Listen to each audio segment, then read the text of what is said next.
वरहमतुल्लाहि वबरकातुहू। मेरे प्यारे मुअज़्ज़िज़ दोस्तों, क्या हाल है? मैं उम्मीद करता हूँ कि आप खैरियत से होंगे। तो आज एक बार फिर आपके सामने हाजिर हैं एक नया टॉपिक के साथ, एक नई वीडियो के साथ।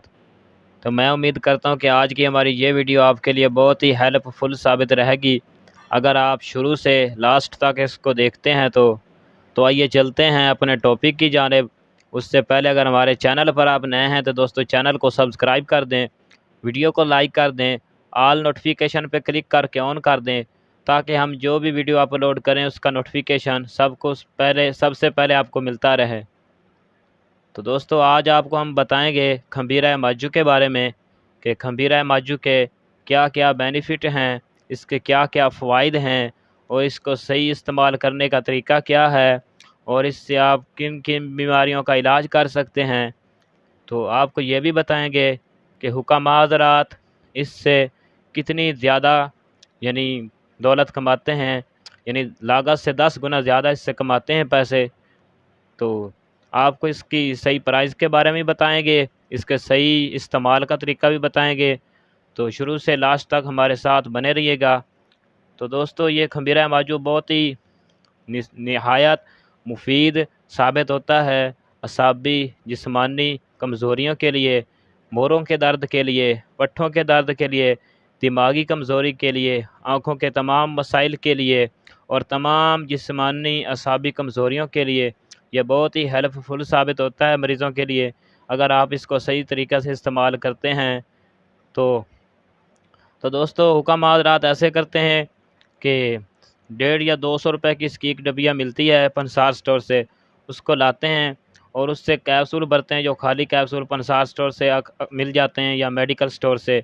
तो उनको भरते हैं, तकरीबन एक डिबिया से 1000 या 500 कैप्सूल फुल हो जाते हैं।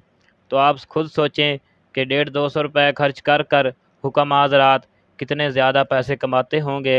तो एक टैबलेट भी 150 रुपये का तकरीबन देते हैं, क्योंकि इसमें बहुत ही निहायत जड़ी बूटियों से, बड़ी मुफीद जड़ी बूटियों से ये तैयार होता है, इसलिए इसमें बहुत ही ताकत होती है। तो ये मोरों के दर्द के लिए बहुत मुफीद है, पट्ठों के दर्द के लिए, जोड़ों के दर्द के लिए, तमाम कमज़ोरियों के लिए। आप समझ गए होंगे मैं किन कमज़ोरियों की बात कर रहा हूँ। तो ये बहुत ही हेल्पफुल साबित होता है। तो इसको सही इस्तेमाल करने का तरीका ये है कि आपने इसको 50 स्टोर से ख़रीद लेना है।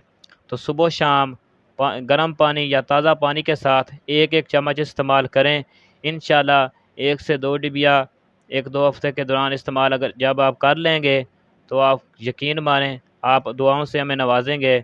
तो मैं उम्मीद करता हूं कि आज की हमारी वीडियो ये आपको पसंद आई होगी। अगर हमारी वीडियो पसंद आए तो वीडियो को लाइक कर दें, चैनल को सब्सक्राइब कर दें, ऑल नोटिफिकेशन पे क्लिक करके ऑन कर दें ताकि हम जो भी वीडियो अपलोड करें उसका नोटिफिकेशन सबसे पहले आपको मिल सके। तो दोस्तों मिलते हैं किसी नेक्स्ट वीडियो के साथ, तब तक के लिए अल्लाह हाफिज़। अस्सलामु अलैकुम वरहमतुल्लाहि वबरकातुहू। मेरे प्यारे मुअज़्ज़िज़ दोस्तों, क्या हाल है? मैं उम्मीद करता हूँ कि आप खैरियत से होंगे।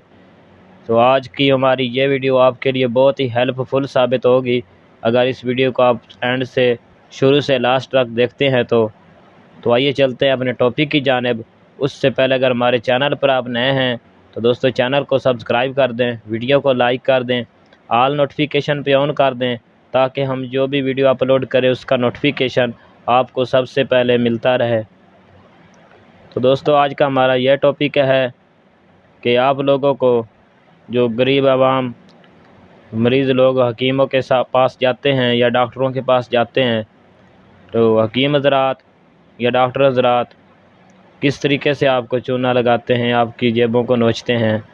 तो ये इस राज से मैंने समझा कि पर्दा उठाना चाहिए, क्योंकि भाइयों को नहीं पता होता तो वो बेचारे मर्ज़ के मारे, परेशानियों के मारे डॉक्टरों को, हकीमों को पैसे देते रहते हैं मुंह मांगे, लेकिन आराम फिर भी नहीं आता।